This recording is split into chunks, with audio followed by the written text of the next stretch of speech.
Hi, I'm Jack Markell, the governor of Delaware. Over the last 7 years, one of my highest priorities has been to ensure that everyone in our state has a fair chance to build a better life. Together, we've expanded opportunities for people with disabilities, combated racism, passed marriage equality, and secured non-discrimination protections for transgender people and their families. The story of our state and country at its best is one of an ever-widening circle of inclusion, with each generation fighting to include within our economy and society communities that were once excluded. Increasingly, within government, culture, and in our workplaces, Delawareans and Americans are learning more about transgender people and the issues they face. Unfortunately, despite growing awareness and support, some states have chosen to single out their LGBT residents, and transgender people in particular, for exclusion. In Mississippi, a new law seeks to allow for discrimination against gay and transgender individuals in the name of religious liberty. And recently in North Carolina, a measure became law that rescinded non-discrimination protections for LGBT people and targeted transgender people for discrimination by barring them from restrooms that correspond with their gender identity under the guise of public safety. As somebody who knows many transgender people and as a governor who understands this issue, I couldn't stand by and see friends of mine and their community subjected to mean-spirited and hateful attacks. This issue is not just about transgender people being able to access bathrooms. It's about whether transgender people can fully and equally participate in public life. If transgender people can't use the bathrooms that match who they are, it becomes much harder for them to go to work, school, or out shopping for the goods and services we all need to live and thrive.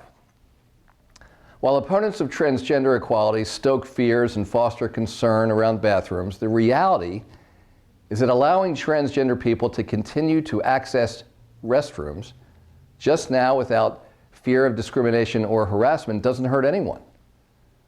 Delaware is one of 18 states, plus Washington, D.C., to have passed protections for transgender people in employment, housing, and public accommodations. I was proud to sign that bill into law 3 years ago.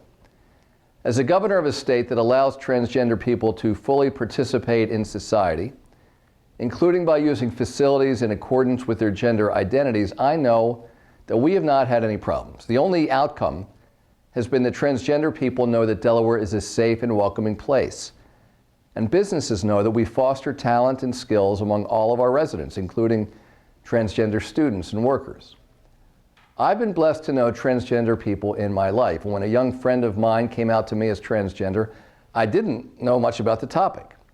But knowing her, I learned more about what it means to be transgender and what it's like to be transgender.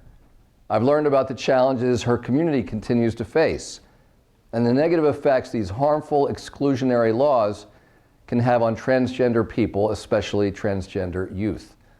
I'm still learning, and I know many of you are too.